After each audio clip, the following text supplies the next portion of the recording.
Ladies and gentlemen, boys and girls, children of all ages, we proudly bring to you Mormonism Live! Shut up and sit down.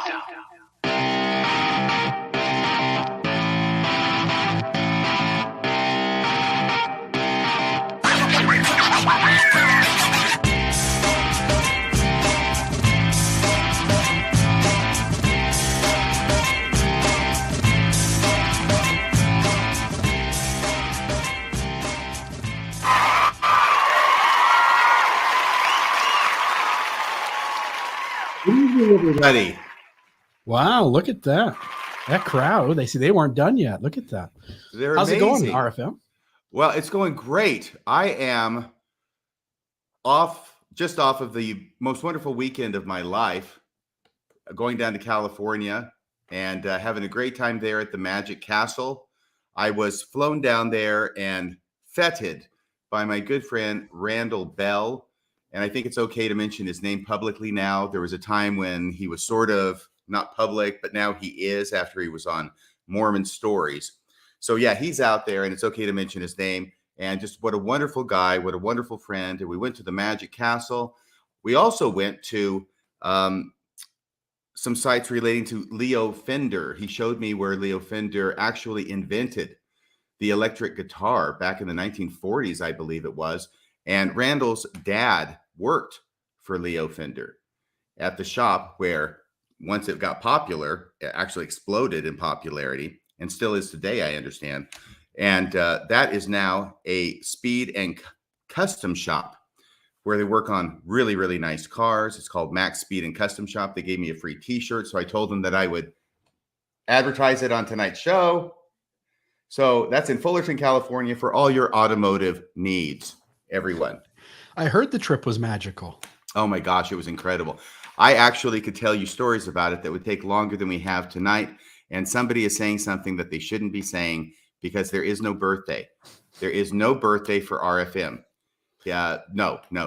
I was not born. I was actually, it was the Stanford, California hospital. I was the result of an experiment gone horribly wrong is how I came into being. So, but thank you, everybody. I have no idea. How is this word getting out there? Bill, have you been talking? I haven't said a word to anyone, but you know, secrets do get out. You know what I mean? Yeah, they have a way of doing that, don't they? If you make it sacred, there's less of a chance. But if it's just a secret, it has a decent chance of getting out there. Nature finds a way. Yeah. So anyway, and so today is a sobering day because it's the 11th anniversary of my dad's passing away on March 9th, 2011. So I think of him today. And of course, he passed away the day before my birthday, which is actually tomorrow. So thank you, everybody. You're wonderful. You don't have to sing happy birthday to me, Bill. That's fine. Anyway, so did you want to say anything about what's going on in your life, Bill? Let's put the focus on you. I want to sing happy birthday to you, but I'm worried that, I'm going to cause a disturbance inside you, right? Or in the force, as the case may be. So I don't know. Like, I feel like I'm stuck over here on an island and I don't know what to do. Yes, Island Neblar or we whatever it is. We should just do it and get it out of the way. Yeah, we're just doing quotes exclusively from Steven Spielberg movies tonight is what we're doing. Okay, he did Ghostbusters too, right? No. Okay. All right. Yeah, that's just not my thing. I don't know references to movies and producers and that's okay. directors. That's okay because you know a lot of really important stuff. Not really. Like how to get this podcast off the dime. We seem to be in a quagmire here presently, but we've got a wonderful show tonight. Now, I want to give you a chance to say anything you want to at this point, Bill, before I launch into the introduction to our special guest. Only a little thing, which is this morning I did a 1-hour short podcast, just kind of giving a State of the Union, no pun intended in terms of things going on in the world today, but a State of the Union for Mormon Discussion Incorporated.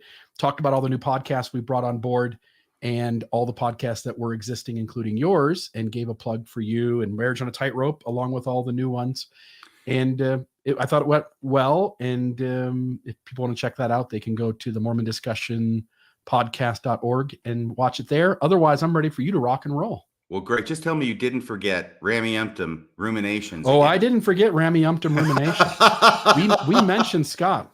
Okay, good. Good. Fantastic. That was what I was concerned about. And Awesome. as listeners to this program know, you understand the joke.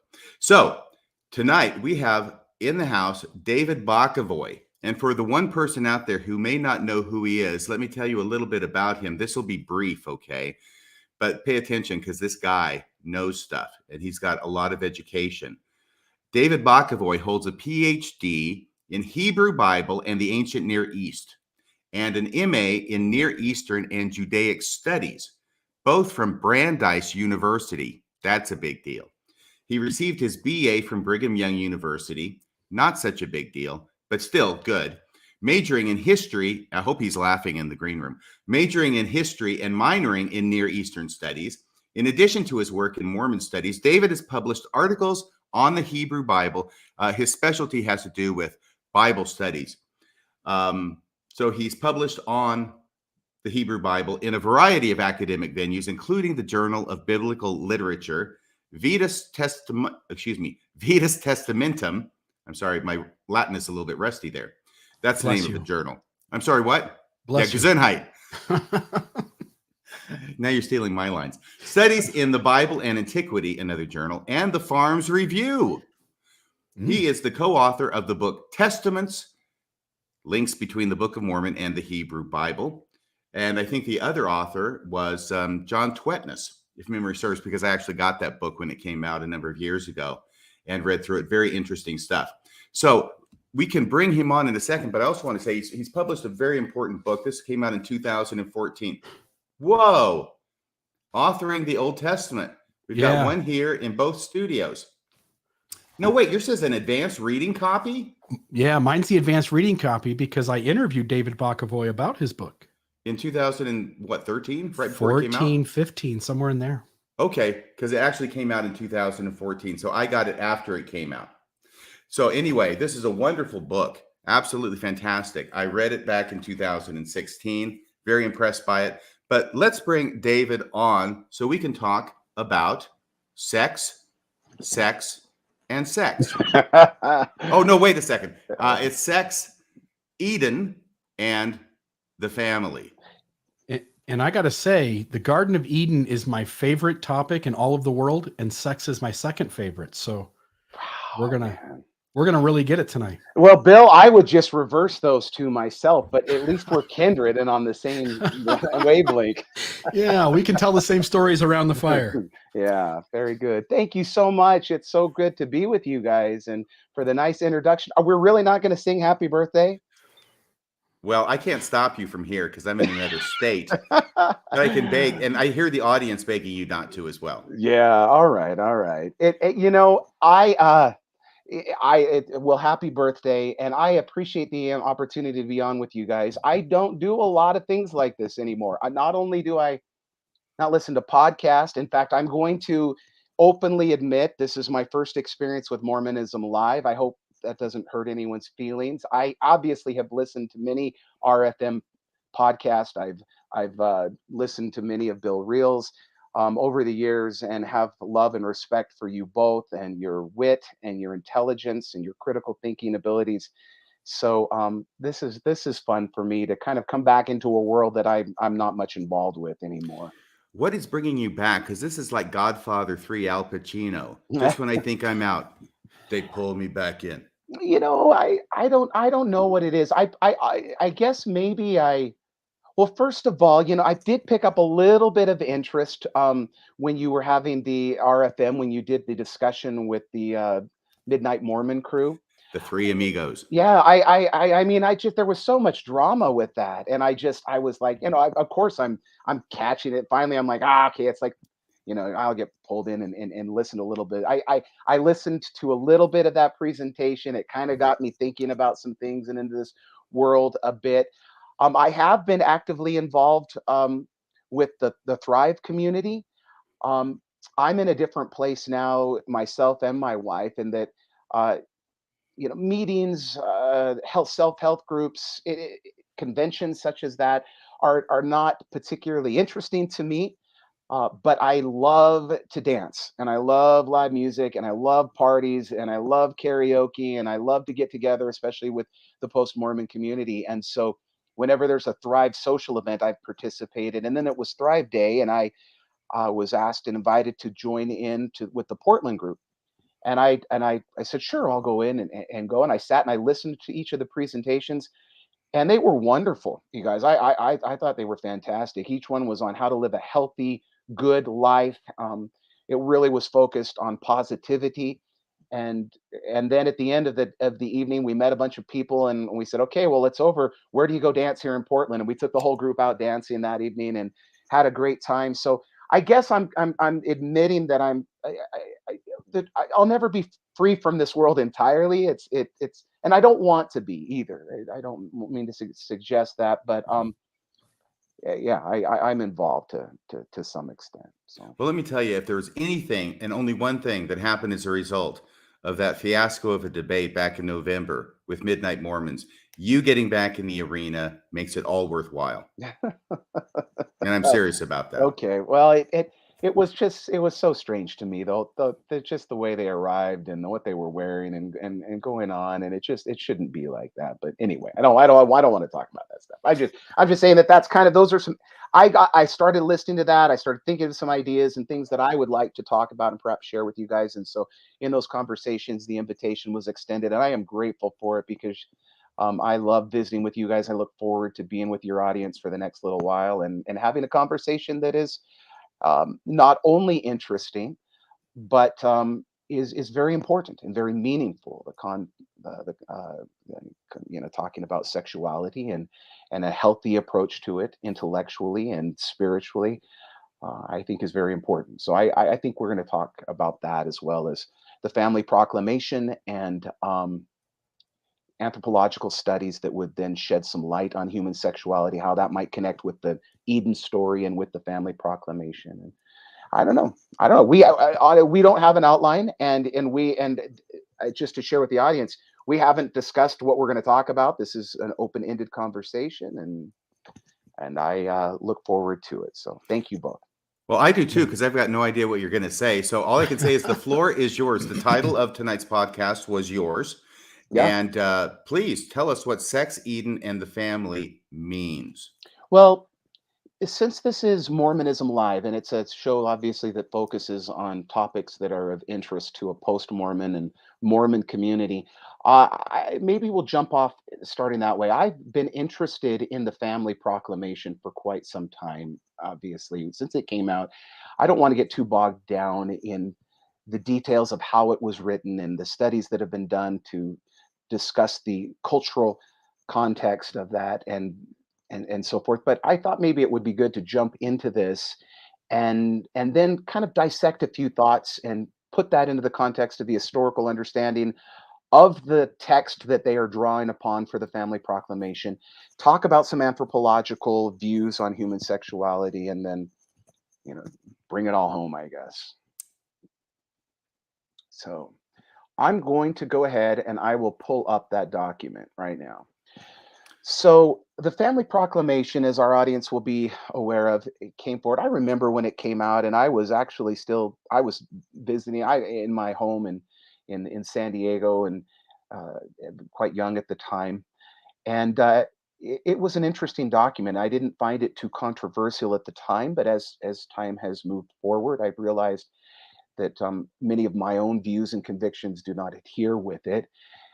But I want to skip down and focus on I guess it's about the third paragraph, where this document opens up and states, quote, "The first commandment that God gave to Adam and Eve pertains to their potential for parenthood as husband and wife. We declare that God's commandment for his children to multiply and replenish the earth remains in force.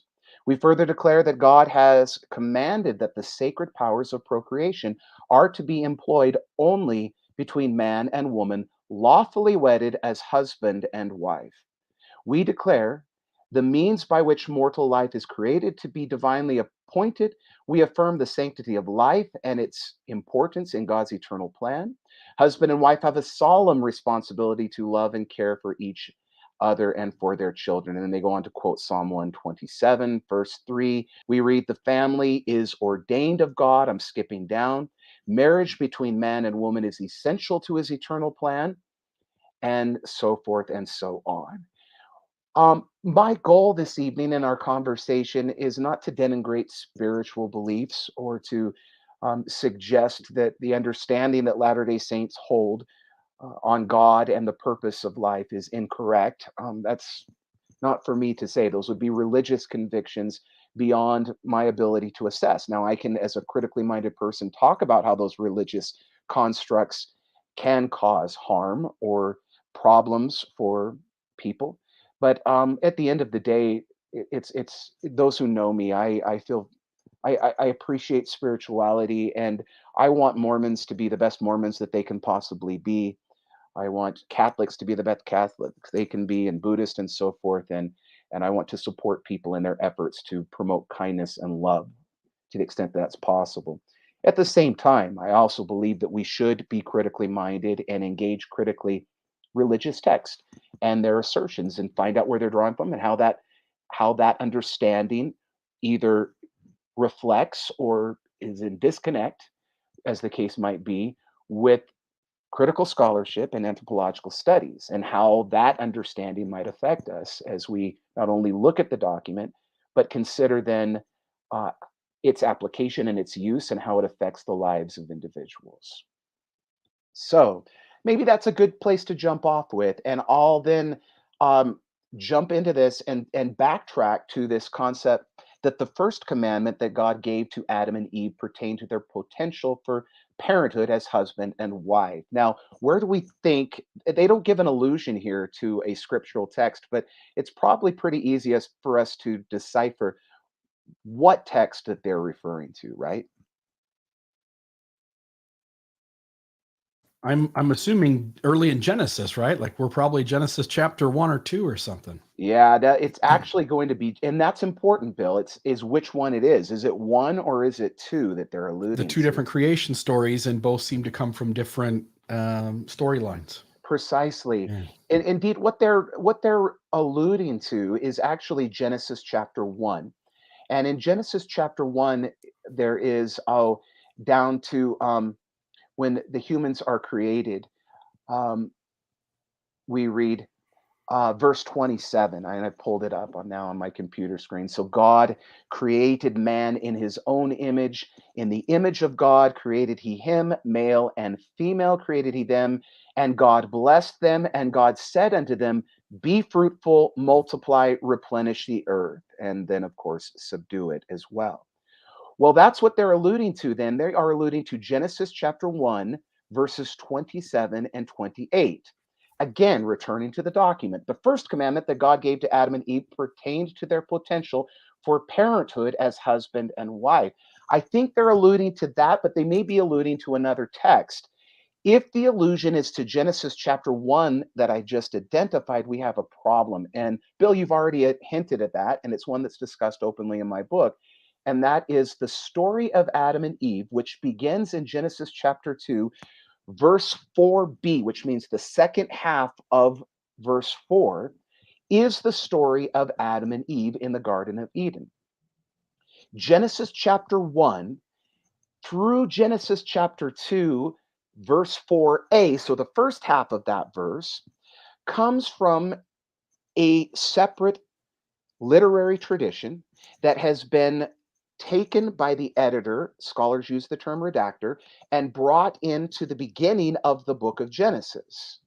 And so now it stands as kind of a segue or introduction to the Adam and Eve story. And so the way that most Christians, including Latter-day Saints and the authors of this text, approach the chapters of Genesis is as if they are a literary whole. They are not, as I discuss openly in my book. In fact, Genesis chapter 2, we'll just simplify it and refer to it that way from now on, the story of Adam and Eve was written first before Genesis chapter 1, and they have a different structure for creation. Creation happens in an entirely different way. In Genesis chapter 1, God will simply speak, and the earth comes in its various forms and life comes into existence. He's very distant and removed, whereas God is very human-like in Genesis chapter 2. He actually gets down in the dirt and messes with the dirt to create life. And the sequence is different. The names for God are different in each account. The technical term Elohim, a concretized masculine plural form of the root Eloah, which is a cognate in Hebrew to the Arabic Allah, is the term that is used for the deity in Genesis chapter 1, whereas the divine name Yahweh, translated as Lord, all in capital letters in the King James Bible, is the name for that divine being there. Hopefully our audience has gone through some of the podcasts that we've done, the interviews that I've done with both you, RFM and Bill, Mormon Stories. We've talked a lot about that. Even better, grab the book, read it, and understand how these documents were created and how they relate to one another. Can I ask a quick question, David? Sure, of course. So knowing that Genesis 1 and 2 are two very completely different stories coming from different tracks, it seems to me we could go back into chapter 1 and we could understand he created male and female, he created them, could be understood to be all males and females, like he created gender. There's males, there's females, rather than saying there's one male and one female, there's an Adam and there's an Eve, which seems to come about in chapter 2, who that male and female are. So it's chapter 2 that imposes on us that we understand the male and female as singular in these two specific people.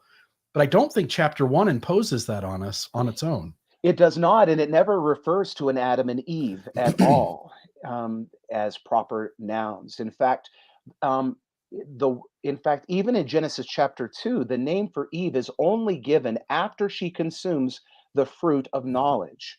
Up to that point in the narrative, she is always called the woman. She receives the name Eve, life giver, as a result of eating the fruit.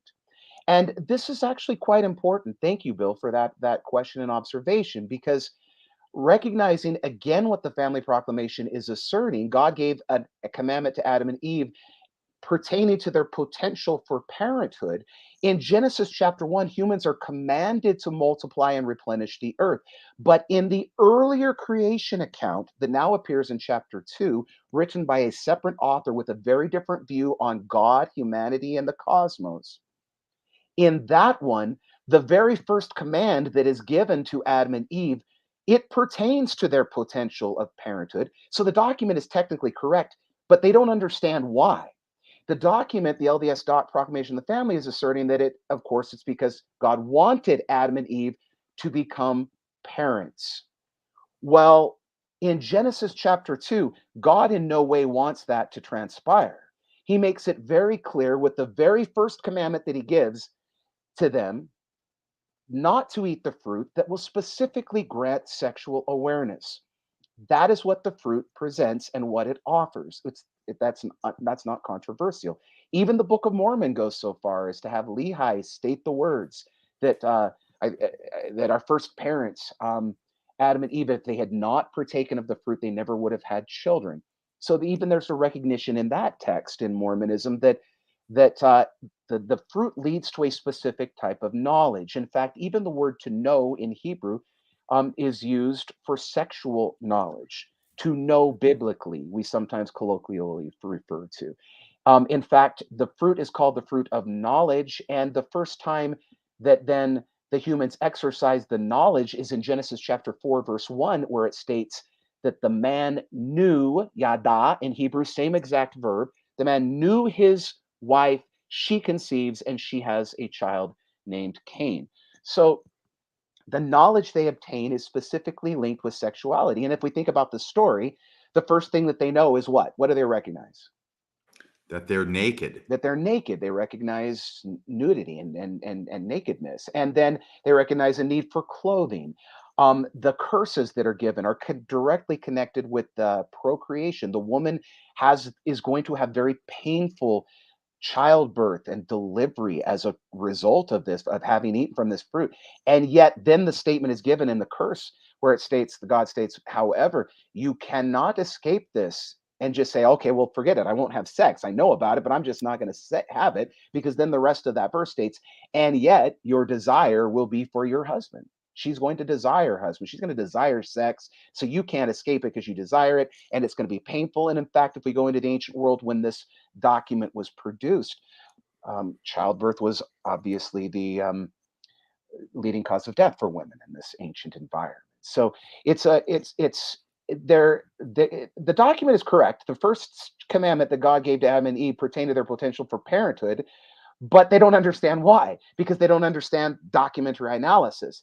In Genesis chapter 1, God wants the humans to multiply and replenish the earth. In Genesis chapter 2, God doesn't want the humans to gain that awareness. In fact, that whole tradition, the stories that are found in that part of Genesis, include story after story where God is trying to keep humans dependent upon him and does not want them to become too godlike.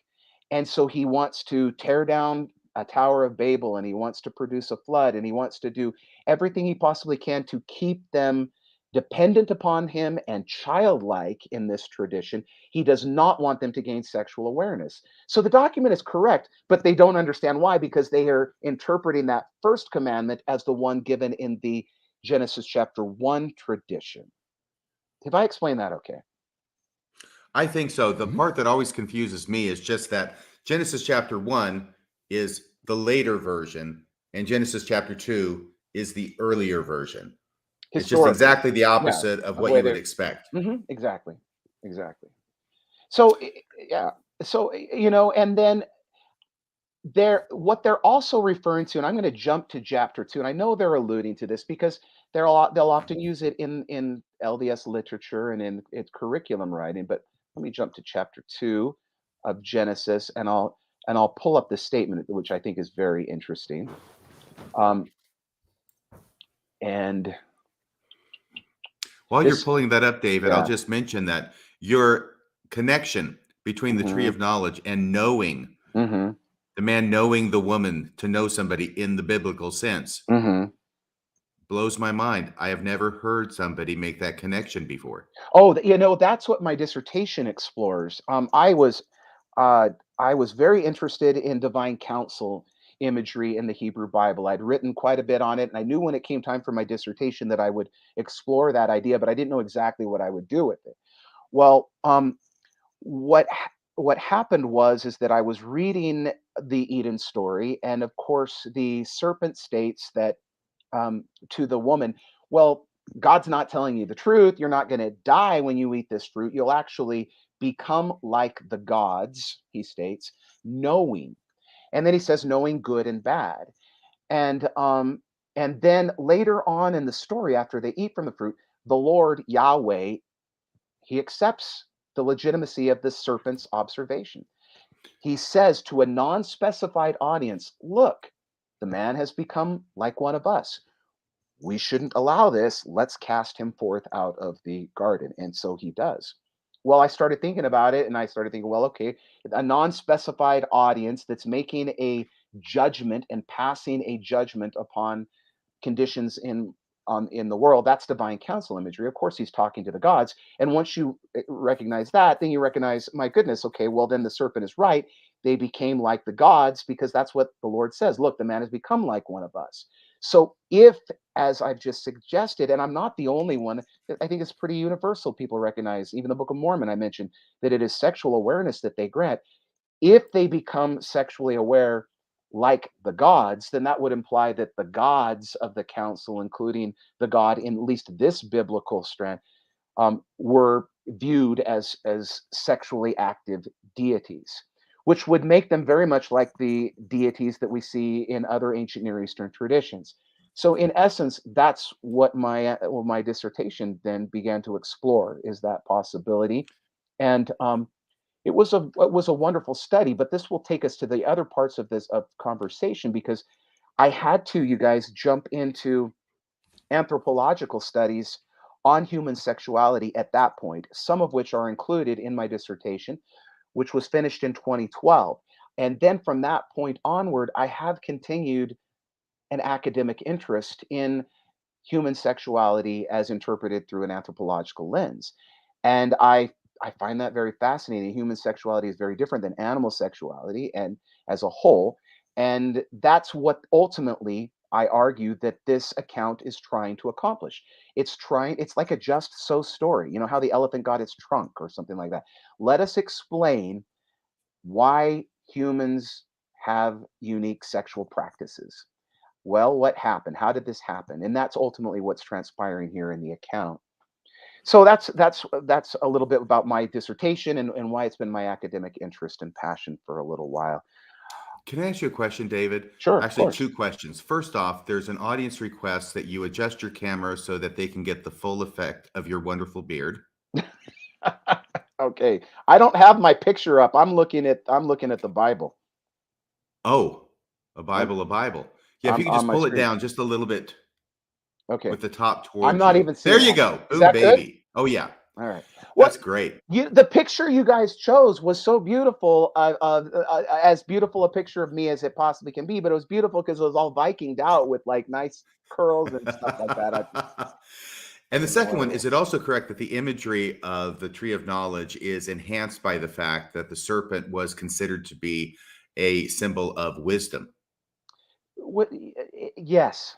I think the serpent imagery that comes through there. Well, first of all, it's important for our audience to recognize that the concept of Satan does not appear in the Hebrew Bible or the Old Testament ever. The concept of Satan is a much later construct that evolves in Judaism through its contact with Zoroastrianism, an Iranian or Persian indigenous religious practice. In fact, through the imprint that Zoroastrianism will have on Judaism will begin to have a view of angels. It will have a view of an afterlife. It will develop an idea of an apocalyptic ending to the world. So many of these things that are important to Christianity actually are not found in the Old Testament or academically the Hebrew Bible. So going back to the image of the snake, it's a snake, it's a serpent. And I think it comes ultimately from the Epic of Gilgamesh, Babylonian account that influenced this particular narrative. So was that 2 questions or 1? That was both. Yes, that you've covered everything. Thank you. But I think also the snake, though, the mere fact that it's a snake and kind of phallic, right? Yes. Is interesting. The mere fact, and I explored that, even the mere fact that it happens in a garden, where gardens are very sexually charged locations in the Hebrew Bible. Think about the Song of Songs. Susanna. Mhm. Oh, sorry.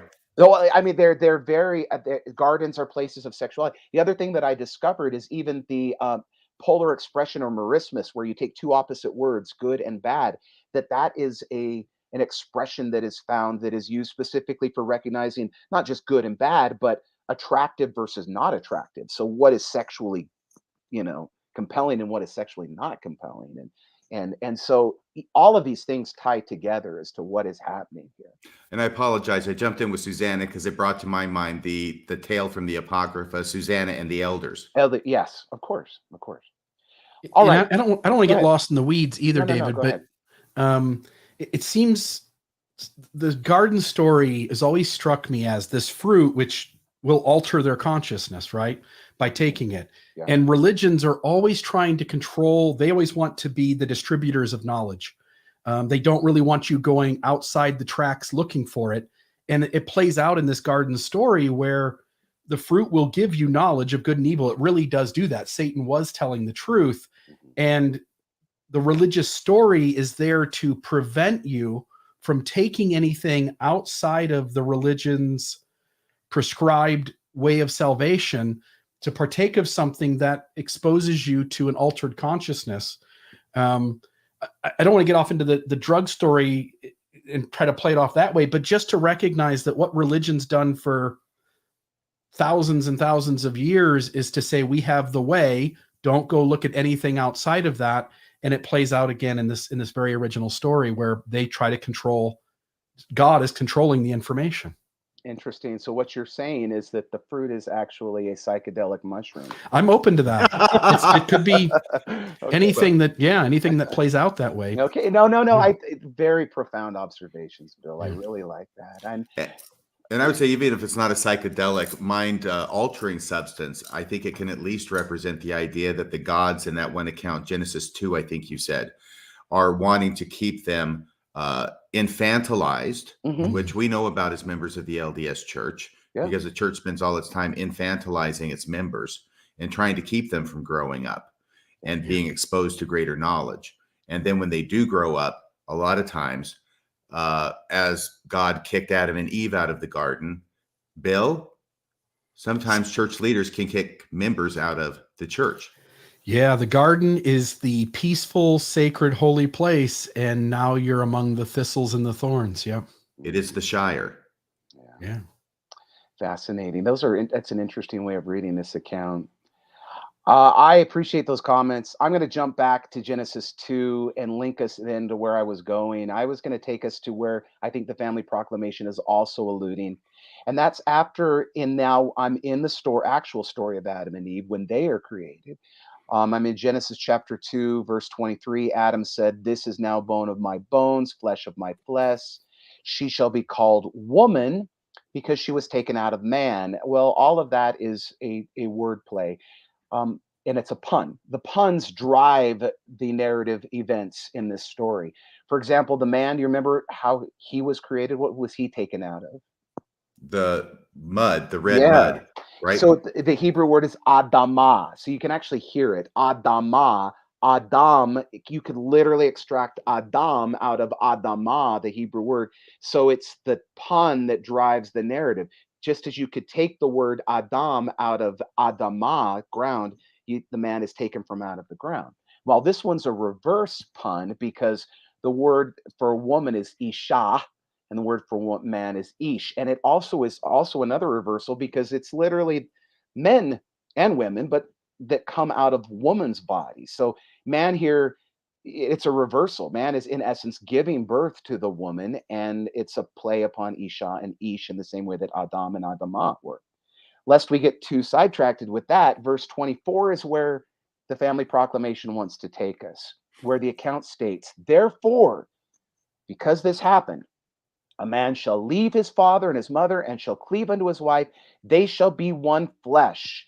And this is what is being interpreted as a commandment to marry as husband and wife in this solemn plan. We've already talked about the fact that the God here does not want the humans to get married, and he does not want them to have sex, and he doesn't want them to have this knowledge. So it's already not adhering to the actual story that appears in the Hebrew Bible. But it's even more important to recognize that nowhere does the account have God state those words. That is the narrative. That is the omniscient narrator telling us what happened. Because the woman was taken from out of the man and was created from his rib, and taken out of his body. Therefore, since this happens, the humans want to get back together and copulate and become one body again and have sexual intercourse. And this is why humans get married. So the narrator is telling us why marriage happens.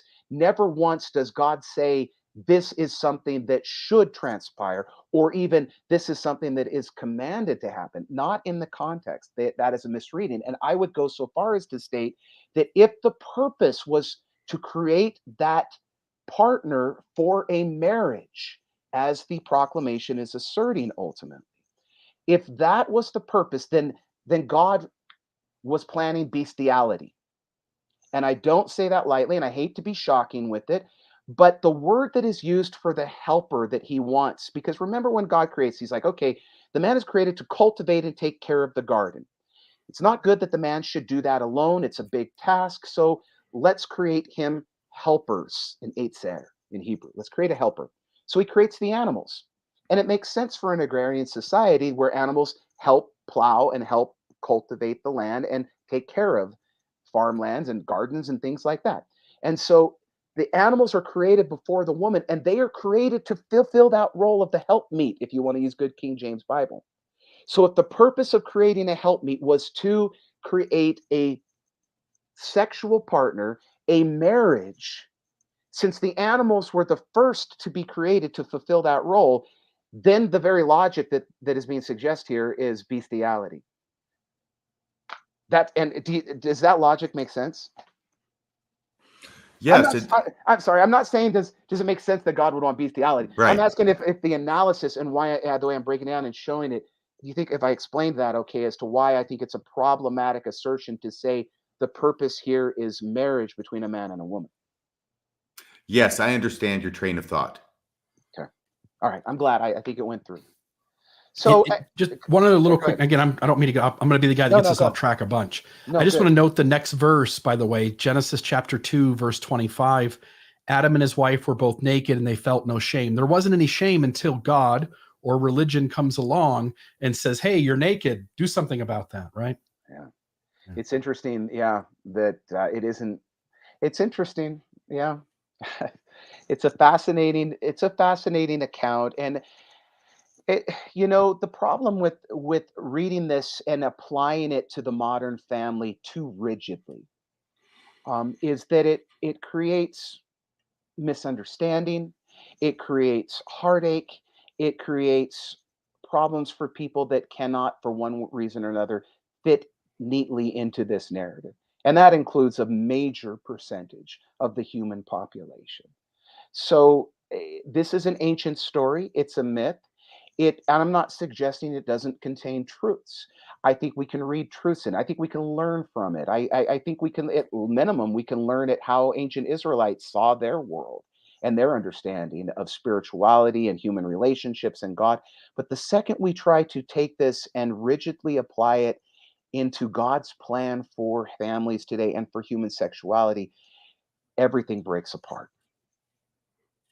Very interesting. Now, somebody had mentioned in the comments about Lilith, and a lot of people know the name Lilith, but are not aware of how she fits in. And it's my understanding, not to get off the track, but just hopefully to explain it, is that Lilith came about as part of Jewish exegesis Mhm. of the first two chapters of Genesis because of the two creation accounts. In the first account, a woman is created, and then it's like she disappears because in the second chapter, we start with the creation account again, and now we get Eve. And so the question arose, well, what happened to the first woman that was created, not recognizing it's two separate accounts and thinking of it as one account. And thereby, Lilith came to be a name that was created. And actually, I think a whole story had to be created about what happened to this first woman and why is it that she didn't work out and God had to create a second woman whose name was Eve. Do I have that right, basically? That's really well said, RFM. That's perfect. And yes, she is very much like Satan, a later Jewish construct that comes into their religious tradition. And yeah, it is an approach. You can find her there, I guess, if you're reading holistically and not understanding that these are separate documents. But indeed, perfectly said. I think it would be good though, and I really wanted to jump to this to talk about how this story, um, really what it's trying to do is to say that human sex is different than animal sex. And that's why these animals are created. It doesn't work out well. So the woman is created, and then they want to hook up together and link up because they're created from the same body. They want to become one body again. And then later, the actual pronouncements that God gives pertain to sexuality and what will happen with humanity moving forward. The purpose of the story, therefore, is to explain human sexuality. It is like the gods of the ancient Near East, is what I argue. I think I'm right on that. It was interesting. I went from, well, that's kind of a cool reading. I'm probably not right, but it's worth exploring because it's fascinating and there's evidence for it. I went through reading it and digging in the research, thinking, you know what? I think that's a correct interpretation. I do think that's what's going on there. Now, if we just consider then and just think about how different humans are in our sexual practices than animals are generally. And these are things that ancient Israelites would have looked at and observed. One of the things that they would have looked at and observed with all the other animal species that they dissected, that they cut up and ate, that they sacrificed, all of the males had a penile bone, or a baculum is the technical term for that. Well, Homo sapiens do not rely upon a rigid bone to obtain an erection. Instead, hydraulics and fluids, right? So it's a different system. And ancient Israelites really wouldn't have been aware of any of the animal species that that didn't have that penile bone. So some scholars theorize that what the rib is that is extracted from the man's body and that is used to create the woman is in fact that penile bone, which explains the loss of it in humans. Aha. So that just gives you an idea as to where this story can and perhaps should go anthropologically. Now, if you think about also other ways that humans are very different, well, humans wear clothes, and the story obviously addresses that. Humans, unlike animals, typically do not engage in sexual practices out in public or in the open. It's typically in private. Why do humans do that? Why do humans wear clothes? The story addresses that. Why do humans not have a penile bone? Perhaps the story addresses that as well. But there are other ways that human sexuality is so very unique and so very different. If you think about females, for example, Homo sapien females do not experience a recognizable bodily change signifying their fertility. Uh, the evolutionary purpose for this, we believe, is really quite simple. It's so that women could have lots and lots of sex, and ultimately with lots and lots of different partners. And unlike other animal species, Homo sapien females will engage in sexual activity at times that are not conducive for conception. If you think about dogs, for example, female dog, when it goes into heat, very interested in copulation, will do anything it can to get out of the house and engage with other male dogs. Once that cycle passes, that little dog has absolutely no interest in sex whatsoever. Unlike Homo sapien females, can and will engage and enjoy sex after menopause, during pregnancy, and even they, at least physiologically, cannot tell. It's not like there's different coloration in the bottom or buttocks or something that happens with other species. The ovulation is hidden, and that's a very important anthropological trait that humans have. Um, women, humans, females will enjoy sex during non-fertile periods, and that makes us as a species very different than the animals. And so, if we just talk anthropologically, though, this does tie into other physiological traits that Homo sapiens have. The male penis is shaped very differently than the penises that are found on other animals, and the other specifically primates as well. With the large gland at the end, studies have been shown that the shape of the male genitalia is designed to extract previous sperm that had been shot into the woman's vagina. This is an adult conversation, obviously, but I'm just telling you, it's that humans are designed, and specifically women. We so often think of them as subjects, as entities that aren't as sexual as men, and human, and I mean, just generally speaking, male and female sexuality is different, generally speaking, and yet that observation is really coming to us from the Renaissance, and with lots of problematic anthropological views that are tied to religion, of course, and presenting women in a very negative way as temptresses and as guardians of sexuality and modesty, and as entities that are not interested in that. Well, I mean, the the clitoris is designed for one purpose, and that is to produce pleasure, sexual pleasure. It can't be bad. It can't be wrong. In fact, that's what our evolutionary design is for.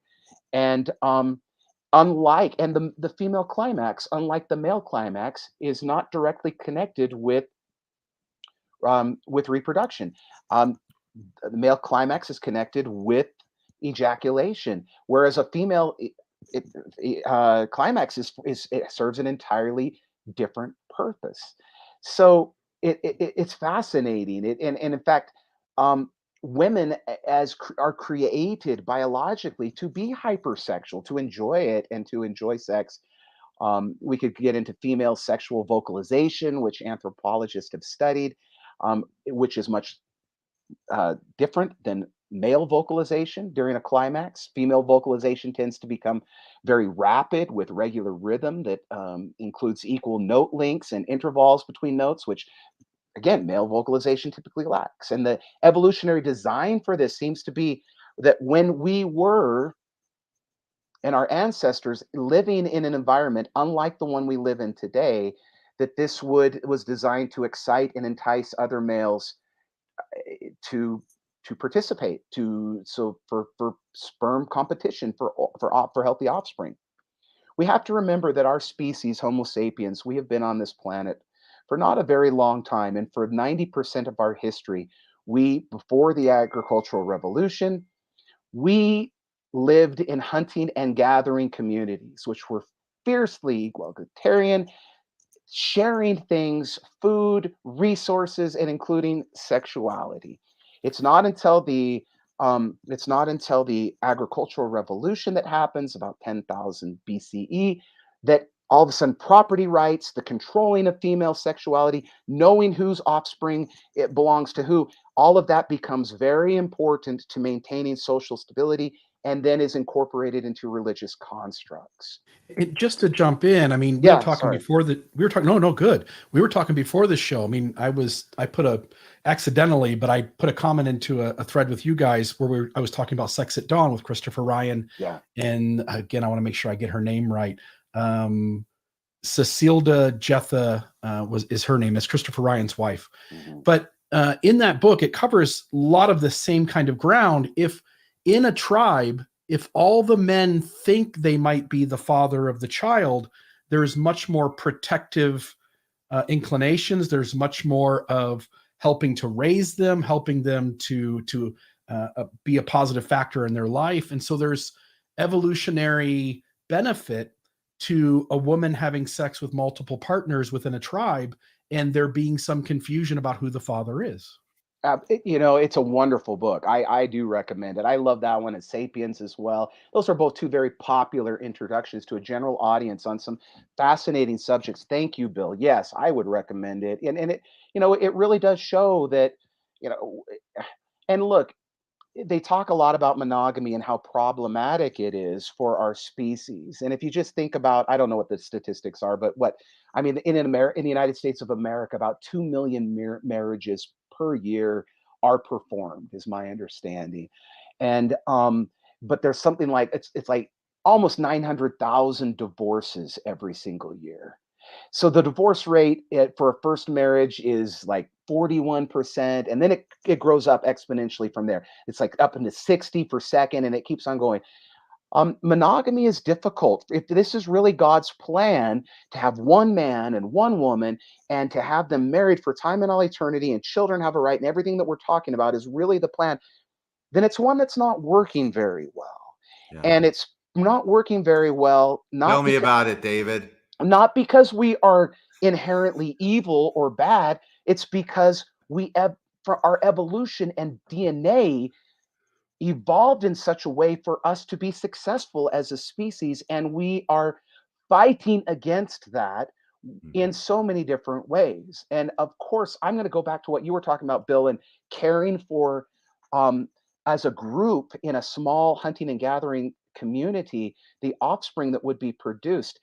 I believe that that's also one of the reasons biologically why homosexual humans are born into the tribe, because all of a sudden now you have someone who is not necessarily competing to create offspring, but yet is part of the tribe. And and not to stereotype, but it is many homosexual people are amongst the kindest, most loving humans that you can interact with. And so it makes sense from an evolutionary standpoint to have some humans that would evolve with I hate to use the term same-sex attraction but attracted to their same sex, their same gender, and it works, and it helps them to be a functioning and beautiful and creative member of the tribe and the community. Where can they fit into this narrative? They cannot, and so it becomes very problematic for me as a father with 2 adult children that are a part of the LGBTQ community, and many LGBTQ plus friends and that I care deeply about. I will share this. I know I wanted to get this story out in our conversation, and I know we're going to we got some more to talk about. But Hey, David, before you yeah, share the story, can I just interject one thing? Because yeah, there is an observation that okay. I've had that deals with this relationship you talked about, the difference between animal sex and human sex. Hmm. And the question is this, is why is it that Canadians like to have sex doggy style? And the answer is so they can both watch the hockey game on TV. Oh Yeah. boy. Okay, that's So, terrible. no, that's in an anthropological journal. I read that Uh, somewhere. yeah. Okay, so I'm sorry. Go ahead with your story. No, you're. You know, I guess the reason I feel so passionately about this is because I am not opposed to these religious beliefs that are adhered to by Latter-day Saints.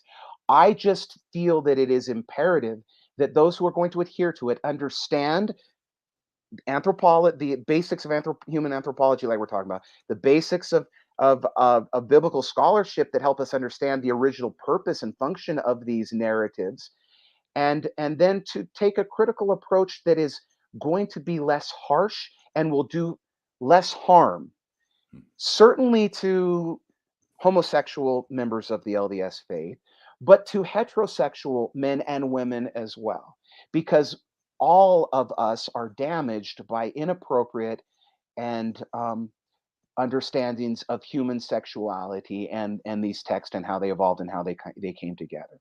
And if with that segue, and then I'm going to pause and let you guys ask questions, and we can just talk, because I think after I get this out, maybe I'll have about kind of what I wanted to talk about and share. And that is, I've gone through a lot of changes in my life. I do not participate with the LDS Church. I've not been to an LDS service of any sort in 4 or 5 years now. I guess I don't know exactly. I've lost track, and my story is well known. The Family Proclamation in November 2015 was very difficult for me personally and left a deep wound. Um, my story is well known, but I wanted to share that, it was some time ago now that I was with I was with some close friends. And one of the things that I like to do, I think my best advice that I could give to people is to think critically and learn about these things, and have healthy approaches to scripture, to religion, and to sexuality. Um, and but anyway, coming back then, but the best advice I could give is find your people and dance, and it's what I like to do. I like to go out with my friends and dance and have a good time, and I like that more than scholarship these days. So um, anyway, going back, I was with some friends of mine, and with a couple of returned LDS missionaries who have left the church. Two men, um, served missions, went through a lot of, experienced a lot of trauma, and they are married and happily married now. And we were together on one evening, and I was with these two men, and I knew their background, and I knew what they had been through, and I knew the suffering and the trauma and the challenges. And they were dancing together, and they were kissing, and they were so happy and so in love. And it spoke to my heart at such a deep level. It was beautiful. And it was so beautiful that I became emotional and I started to weep. I started to cry because it was so beautiful, that the love that they shared and they had experienced and the trauma that they had overcome. It was a deeply emotional moment for me.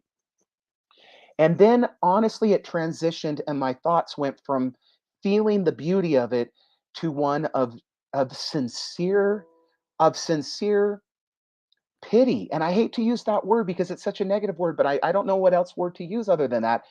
For those who are trapped in religious homophobia, or in religious in sexual in sexual understanding that comes from religion, that is that does not allow them to see the beauty that is found in human sexuality, in all of its beauty, in all of its diversity, in all of its forms. I strongly believe that human love in all of its forms is the greatest power in the universe that I've encountered. And it's not just sexual, the love that I have with my grandchildren and with my children, with my friends, but human sexual love. And that expression is powerful and beautiful too, and should be celebrated, in my opinion. And and anyway, going back to my story, I thought about members of the church that are trapped in religious homophobia. And I felt so sorry for them. But how sad that you cannot see how amazing this is, how beautiful, how powerful, how wonderful this is, and cannot appreciate it. And I've gone from there and I've transitioned to other places in my life. And I thought, it's really sad if somebody never gets to experience what it's like to sit down and drink a beer with a friend or to have a cup of coffee. And some of the things that I never experienced because of my devotion and love to the LDS Church, which I had for so many years, and things now that I am able to appreciate and enjoy. I am just very grateful for that. And I'm so happy for my life now. I'm happier than I've ever been. And I don't know, in that moment, you guys, I just felt this deep sense of sorrow for those who are trapped and cannot experience love and are going to go through a life and not see it. And to me, that is a great tragedy and a great loss. And so that's ultimately why I still want to do podcasts like this. I still want to talk about this. I still want to talk about this account. I still want to talk about these documents, not because I want to tear down religious constructs or make people feel bad for their religious beliefs, but because I, there is a lot of happiness and there is a lot of joy and there is a lot of love to be experienced. And it can be experienced even by believing Latter-day Saints if they will take a critical approach to their scripture and to scientific analysis and to love and human sexuality. That's what I wanted to share today. So that's why I came on. Well, thank you. I'm looking at some of the comments as they're being flashed up on the screen, and it appears that there's a lot of people who are very happy you came on too, and who are learning a lot from what you've said. Oh, good.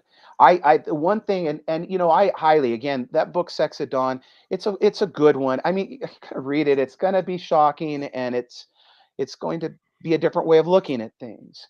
And I would go back to, at the end of at the conclusion of the book, they talk about how men, for example, how they crave novelty, and there's a difference between sex and love, and how men, if they do not have novelty sexually, especially in their latter years, that it actually reduces the testosterone level.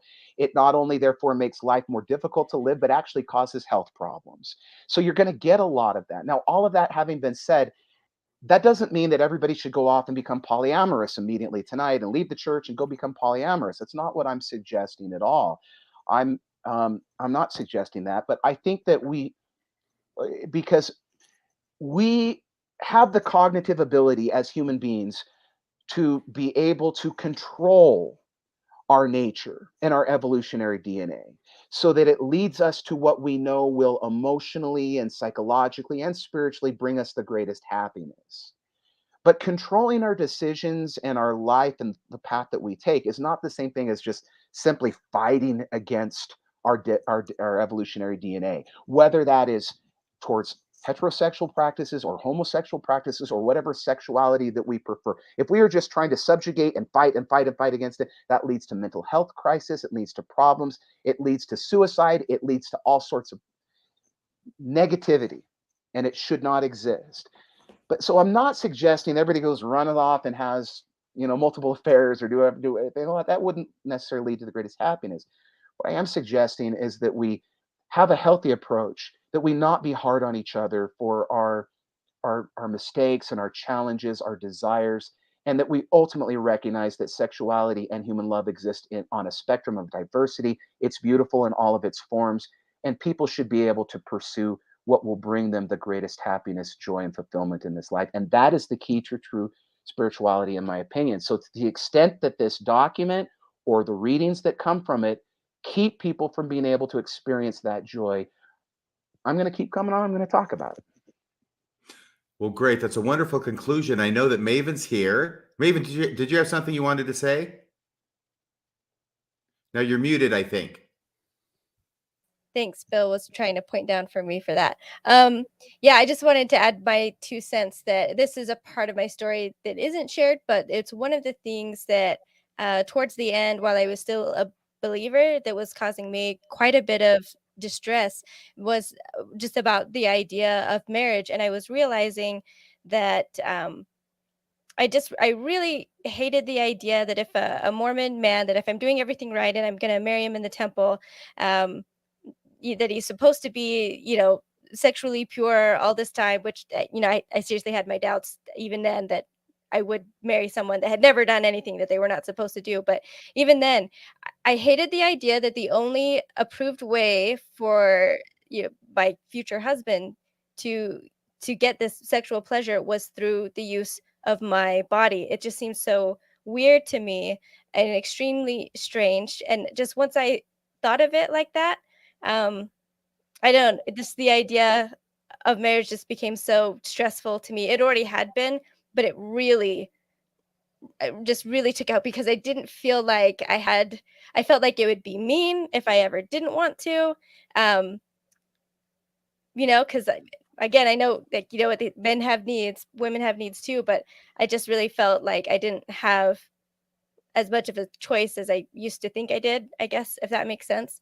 So I really like a lot of the things that you've shared here. And, if it wasn't so much, yeah, just this monogamy where like you can only, if that makes sense. I don't know. It's making sense to me. And cultural anthropology, that's my background. That's what I got my degree in. Oh, It was at BYU. So I did not do a sexuality course in anthropology. But I mean, it did come up sometimes, but yeah, not as like a subject that you would spend a class, or like, a class on during a semester. But anyway, thank you so much for what you've shared. oh, you're welcome. It is a topic that is important. We need to have a healthy approach to spirituality and sexuality and its diversity in various forms, and not beat each other up. And the truth is, we talk openly about masturbation for a second, especially how important is it for women to learn how their body works, what feels good to them, so that they can then share that with their partners. So many Latter-day Saint young women are afraid of their bodies because of the way that we raise them and we teach them, and all of a sudden then it leads to sexual frustration on their part, on their husband's part. So we have a lot of unhealthy perspectives. And I'm not a therapist, I'm a historian of religion who's interested in anthropology, but I appreciate what you're sharing on that. And it's in the openness that you're sharing that, because um, it, sexuality, healthy sexuality, is central to our psychological well-being as human beings. It absolutely is. We have to have good sex. We do. So go have it. I'm putting this comment on from Mormon movements. It's what I was trying to say too. Yeah. I didn't feel like my body was my own anymore. I really did feel like an object at that point when I came to that realization. So, And that's tied, of course, to the perspective that we find actually in the Hebrew Bible. And if you think about it, we talk about marriage and the biblical marriage. Well, biblical marriage is not something we actually want to recreate if you look at it, because the woman is created literally as she's viewed as property rights. And everything you see that actually in Exodus chapter 20 with the 10 Commandments. It's written towards a male audience. Thou shalt not covet thy neighbor's ass, thy neighbor's Maidservant. maidservant and wife. She's possession. It's why a bride price is paid for her. It's why if a woman is raped in one of the legal collections, you must go to her father and pay her father, and then she must marry her rapist, because women are property. And it all ties back naturally to the to the agricultural revolution, when women become property rights, and we are concerned now about their bodies and the child that comes out of them. Well, the child that comes out, we know that the child is related to the woman, that's very obvious, but we have to take the woman's word that the child belongs to this man. And so controlling female sexuality, not just in the Bible, but in from that time forward, has become a very important concept that is found not only religiously, but politically. So what you're sharing is not unique. I wanted to add another point, if that was okay. This is going back way to the beginning of the discussion where we're talking about Adam and Eve. It occurred to me also, and this is not a new idea to a lot of people in the chat, I think, either, but when talking about the church's view of pregnancy and women having children, and just I feel like the men in the church, the leaders especially, but even husbands that love their wives very much, really take for granted what a woman goes through with her body with the pregnancy, and I know they praise us, they say it's amazing, but it's also expected of us. And I feel that part of it, I guess I can maybe kind of flippant ideas toward, where we're supposed to just start having children right away when we get married. The idea that we might not feel ready or that we could be scared to is not an okay idea. It's not a good reason to not have kids.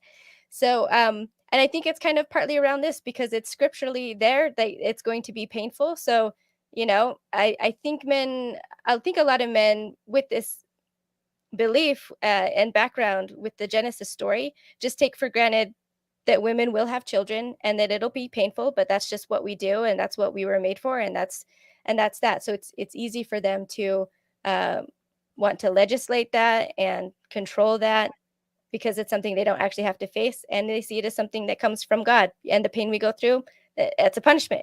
It says there directly that it's from God, that God did that to us. So Yeah, there's and a bit of that in there. and if we look at it, you see it also in pornography. I mean, most pornography, it presents women, experiencing what, if you understand sex, is not something that's going to be something that will pleasure a woman. It treats her as an object, even in outside of religion, but even in erotic literature, and of course, that's problematic as well, because then LDS young men, I mean, where are they getting their sex education? They're not getting it. They're getting it from church, I guess, and which is unhealthy. They're not getting it usually in the public school setting, certainly if they're in Utah. And so they're turning and they're getting online. And I would argue that, I don't know, I'm not an expert in pornography, but my exposure to it has been that the most of it is pretty denigrating to women in a way that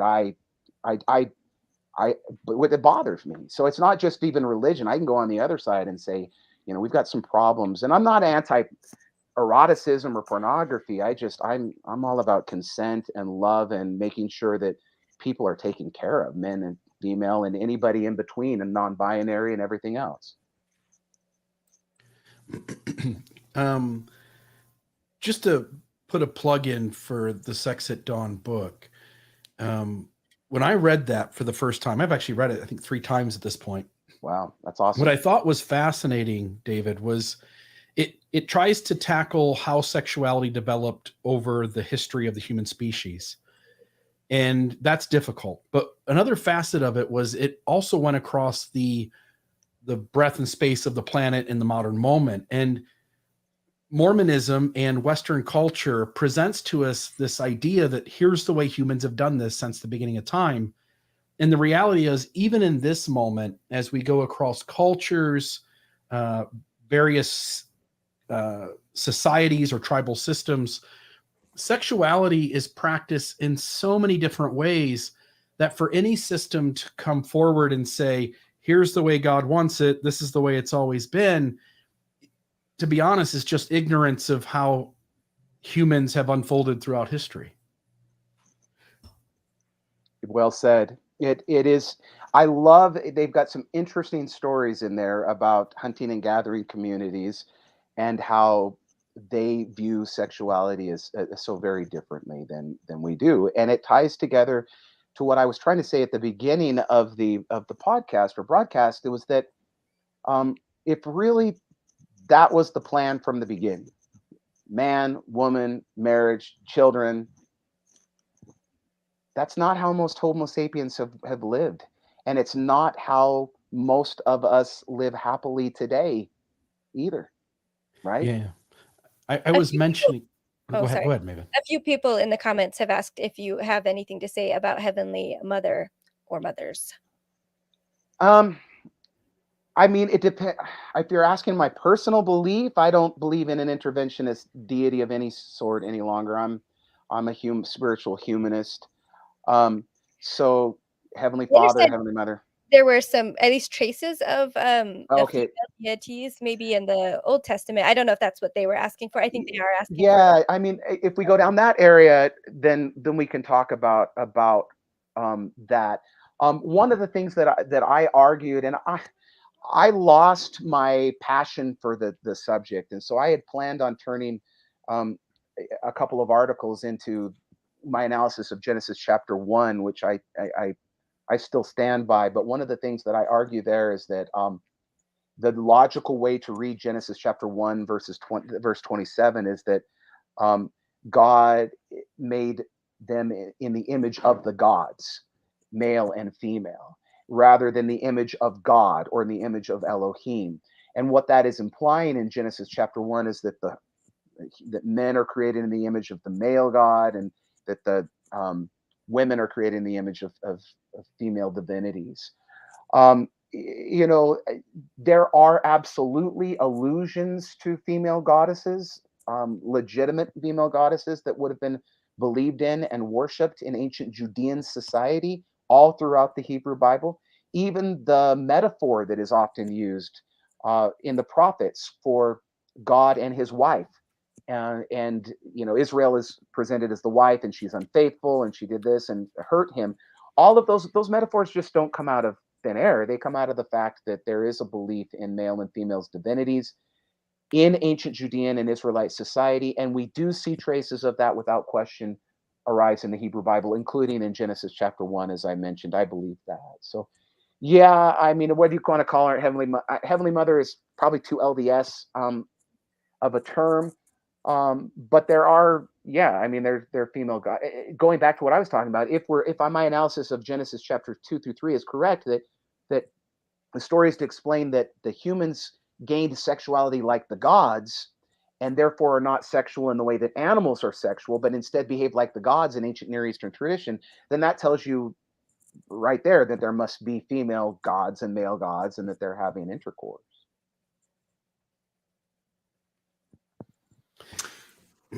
Right. So I guess, and I have so many questions. We could go on all night, I'm sure, but I do want to be mindful of the time and of our listeners and allow them to ask questions. I mean, I'll just tie this off with, I understand that one of the ancient female Canaanite / Israelite deities was the Asherah, who was frequently symbolized by a tree.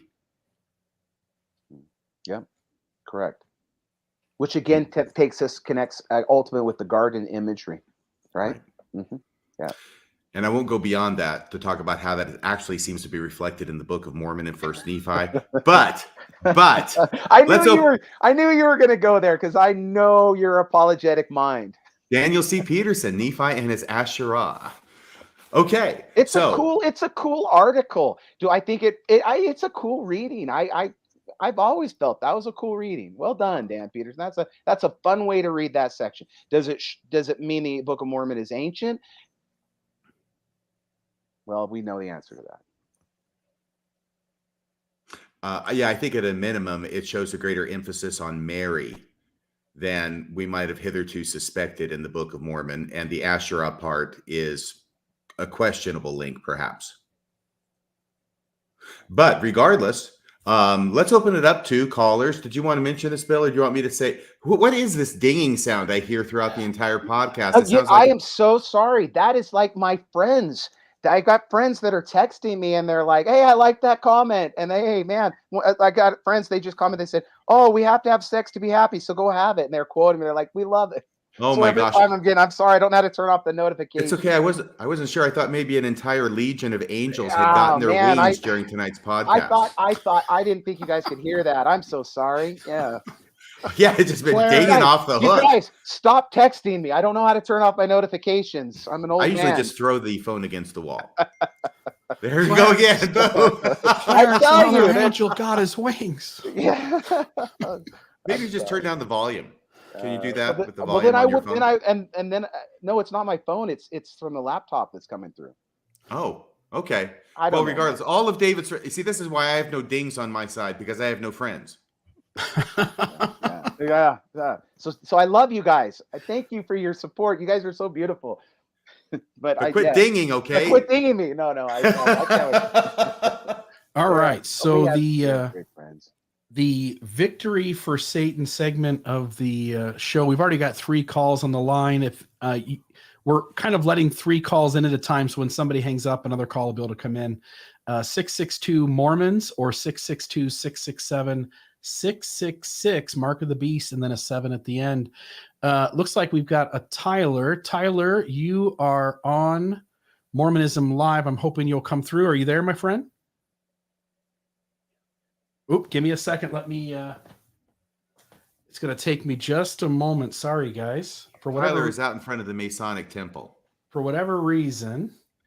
A little Masonic humor for Give me a second, show. Tyler. Let's try that one this is going again. over like a lead balloon. I'll go back to the Canadian jokes. Give me one moment, my friend. Or maybe the Michael Jackson jokes. That went over big last week. Can you even hear me right now? I can hear you. I'm just trying to get him in. Okay. So now, Tyler, you should be on now. Let's see. Try it again. Okay. There, perfect. Yeah. Okay, there we go. Can you hear me? Yeah, we hear you now.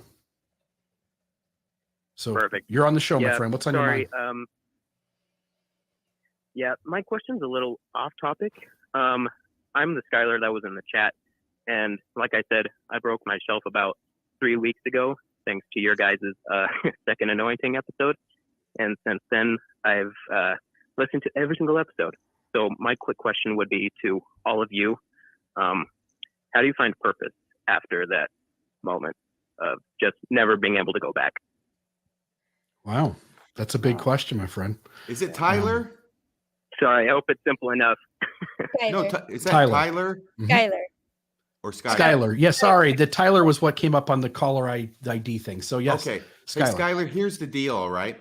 You've lived your life having other people tell you what your purpose is.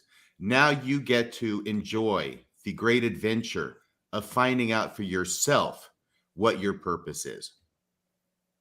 I like that. Amen. Can I share something really quick? I did those Mormon Stories interviews a while ago, and they, it was a while ago now. I'm in a different place, and I look a little different now. My beard's gotten white and longer, and we all get older. But so I'm not recognized as much as I used to be. But about 2 weeks ago, I was in the grocery store here locally. I was in Winco, and I walked into the produce section, and all of a sudden this young man came in his 30s or so with a little kid, and he just paused and he said, "Hey, I'm sorry.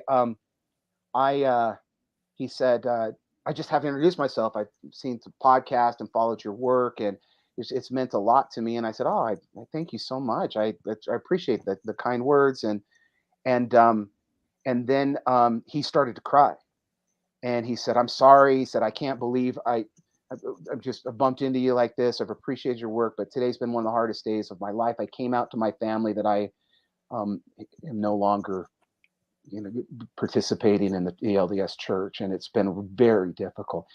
And I just grabbed that kid. To me, I'm a 50-year-old man. I just grabbed that kid and I just held him right there in the produce section, and I just told him, "It's going to be okay. It's going to be all right. It's going to be okay." And I loved RFM. I loved your answer. You find the purpose. But I will say that it is hard. Relationships are difficult. I still have familial relationships that are difficult to navigate. I don't want to sugarcoat it, but all I can tell you is this, and I sincerely state this, that I am happier now at this point in my life than I have ever been. And to be spiritually independent, to be able, and I don't look at, and I come from a place of privilege. I was a white, heterosexual Mormon scholar. So my experience was one of privilege, and I recognize that. There are others who were not as fortunate, who were traumatized by their experience in ways that are very difficult. But from my perspective, from where I see Mormonism as training wheels. I appreciate the good stuff I learned. I learned about community. I learned about service. I learned about kindness. And you don't give up on any of the good. But now I get to ride the bike. I get to ride the bike wherever it goes, which is exactly what RFM is saying. So find that purpose and find out what it is, and be free and enjoy and be happy and celebrate. Find your people and dance. It's a journey that is difficult, but it's worth it. And anyway, that's my feelings. Thanks for the call, Skylar. Did you have anything you wanted to add to that, Maven or Bill? I did. Go ahead, please, Maven. So just because this is still really recent for me, I mean, it's been a couple of years, but I absolutely faced the same thing, especially because I never felt like I was really allowed to, or if I ever did have any kind of hobby, I would have to give it up if there was ever a chance that it would get in the way of marriage or children, etc. And so, yeah, I remember feeling this way, and I mean, even just trying to figure out what was me, what that, leaving the church, what was me that wasn't the church. And I did come up with a few things, and then from there I was able to build on. So I knew that I always loved my family. That was something that didn't change. If anything, I think I love them more. And then my journey involves ending up on this show, and yeah, just learning for myself and figuring out for myself, especially the things that I just never allowed myself to think I was, would be good for me. And this is one of them, just being part of a show or even being on air. I just never considered that I had anything to offer for something like that. So yeah, once you figure it out, it's, and Nicole talked about this too, when we had our episode that we both were on. Once you do kind of figure it out, like, it's really exciting again. I don't know if you can go back to a time in your life when you were younger, maybe a high school graduation or whatever it was, where the time where you felt like the world was your oyster and just everything was in front of you. That's what it becomes again once you get past this rough part. So good luck. Yeah. And the only thing I would add is if anybody comes along trying to tell you what your purpose is, I would beware of them. Yeah, and the other thing is, I'm seeing also on some comments here, is that we can't tell you what your purpose is, but what we can tell you is that we are here for you, to support you, to care about you, and to accept you as you are. And you can lean on us while you find out what your purpose is. You're not alone. But the main thing is, yeah, the whole world is open to you. And that can be overwhelming because you can do anything now. So what are you going to do? Well, just think about what your passion is, what you find interesting, and pursue it, because now you can. Amen. All right. Next call, I believe this is going to be Brett. Brett, you are on Mormonism Live with David Bokovoy. What's on your mind tonight? Who did you say? Brett, right?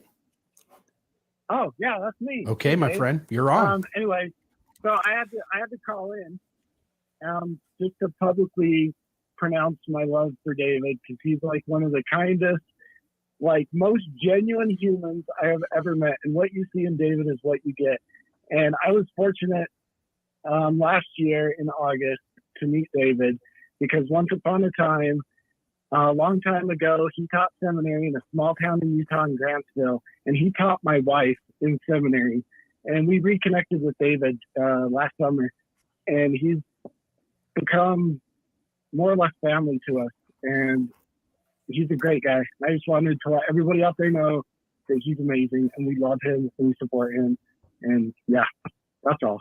You guys do great. I love your show. Love it. Thank you, my friend. Thanks, Brett. I'm beaming. I just love the love. And that takes me back to the other call. It's tough, but it's so worth it, because I don't regret the loss of time now either that's passed at age 50, because I kind of feel like a 21-year-old kid at age 50 now. And that time would have gone by regardless. And now I'm 50, and we go out with our people and we go dancing every weekend, and we have live music every weekend, and we just go experience life to the fullness. And it's wonderful to do that. Find your people and dance is the answer to that, I think. But I would also say, don't give up on service. I'm fortunate that with my career, I'm able to get in and really try to make a difference in people's lives, which is something we learned from Mormonism. And to the extent that we can do that, it does bring a lot of stability and peace and joy to what we're experiencing, in addition to the parties. The parties are good too. So do them both. Perfect. The next call will be from John. John, you're on Mormonism Live with David Bokovoy. What's on your mind tonight? Hey, good evening. Been a long time fan. Watched David when he first showed up on Mormon Stories. And I had a aha moment tonight when David was talking about hunter and gatherers and not having one man, one woman. my DNA is Heinz 57, and that kind of explains that. I mean, I'm Germany, France, England, Finland, all over the world. Have you ever thought about that? See, it's interesting. Thank you for the kind words. You know, there is a lot of, I mean, we are a hypersexual species. We're obsessed with sex. We have sex way more frequently than almost any other species, except for those that we're most closely related to, like chimps and bonobos. So yeah, that's one of the reasons we have populated to the extent that we have and have the diversity. So yeah, I think you're onto something there. And thank you for the kind words. Just us and the bonobos, David. Yeah. It is interesting, right? Like the bonobos are non-monogamous, and then the gibbons, I think, are very monogamous. They pick one partner, and and so to see primates and to see the variation in them, and to see how humans display certain traits from certain primate species and then other traits from other primate species, and seem to play some of that middle ground in sexuality. Like we do crave some sort of consistency in a partner, and humans, at least some of us, are, as you pointed out, there's something that needs something more than one person, right?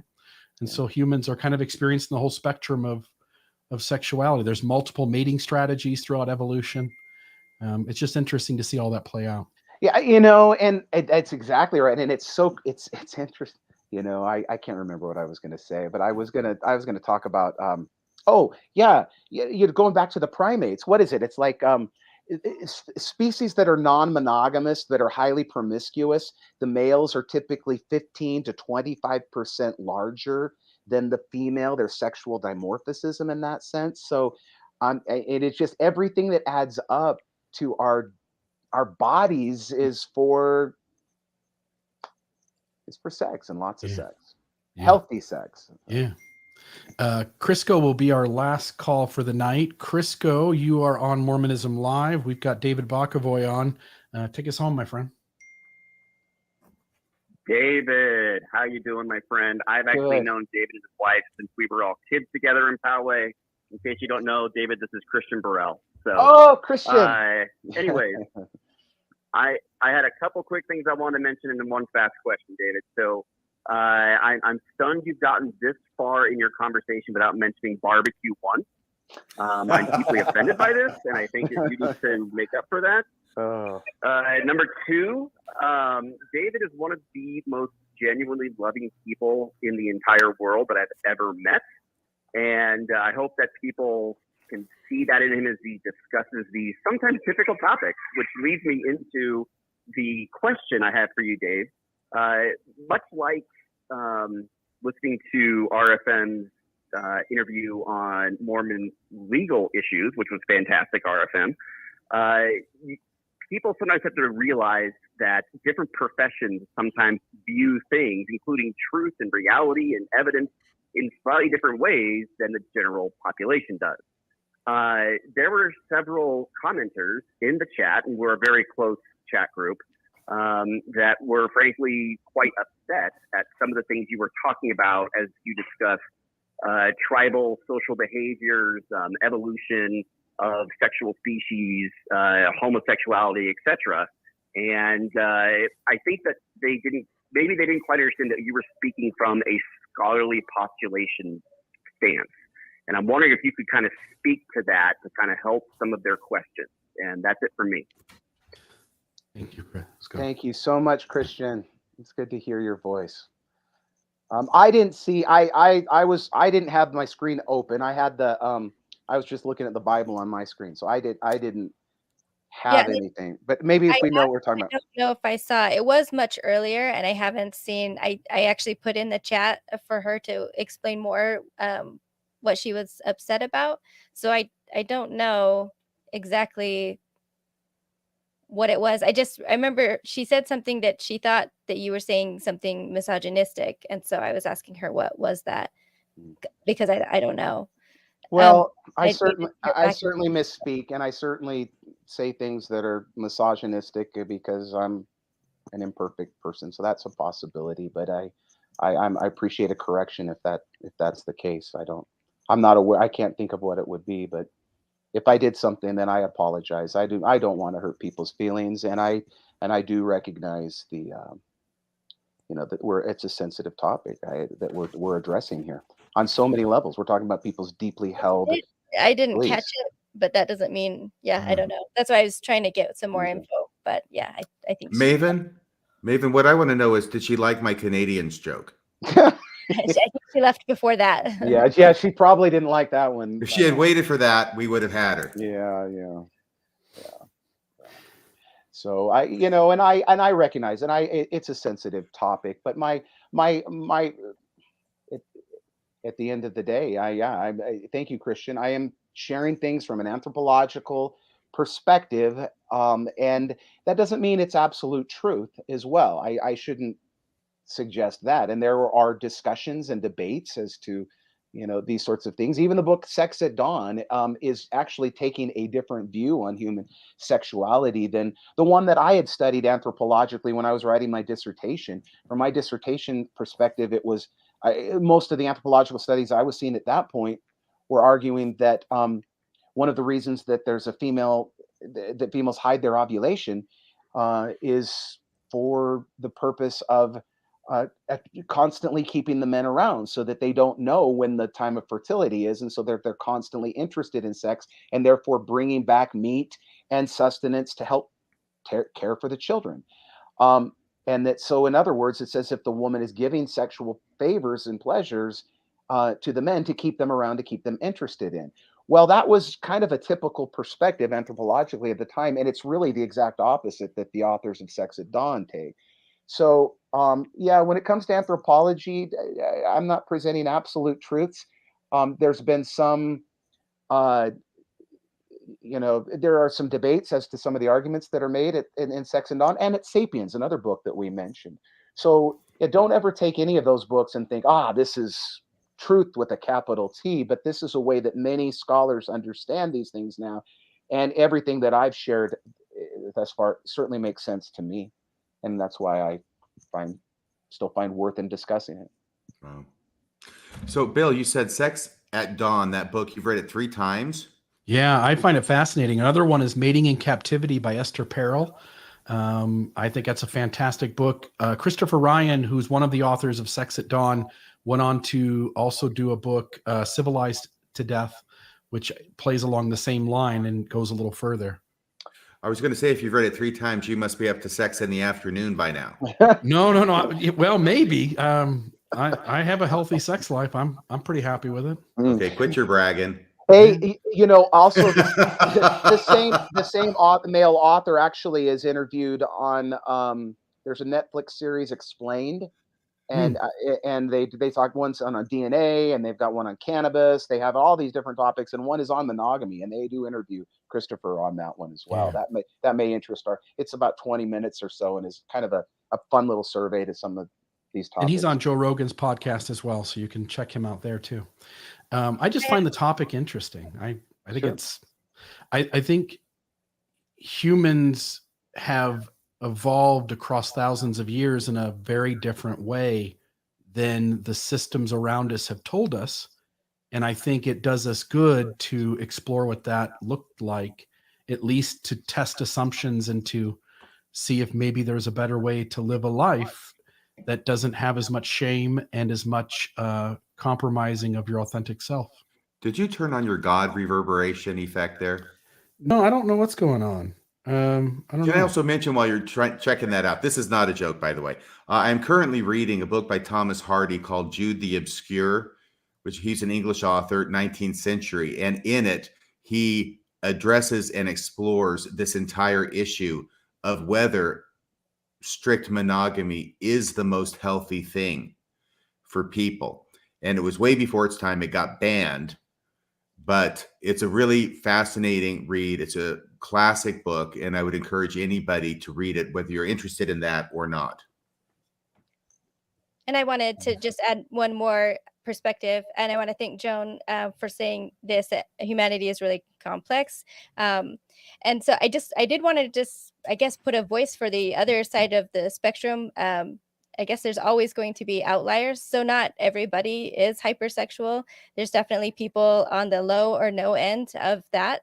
And so I just wanted to put that out there, and that there's also evolutionary advantages to communities, with people like that as well, especially in just, helping around with resources or with children, because raising children isn't a very intense thing to do. So it's always good in the healthy communities that there's usually a lot more people around, which is part of the problem of the idea of the traditional nuclear family, is that it really isolates children to just being under the charge of one person, when that has not been the norm, and can be a part of the reason why it's so difficult for women who are doing that, who are stay-at-home moms, to not have that extra help. But anyway, just wanted to put that in there. If someone says that they don't feel very sexual or something, it's not helpful to say, well, that can't be because everybody needs sex, or, all humans are wired that way. I would say most of us are, but not all of us.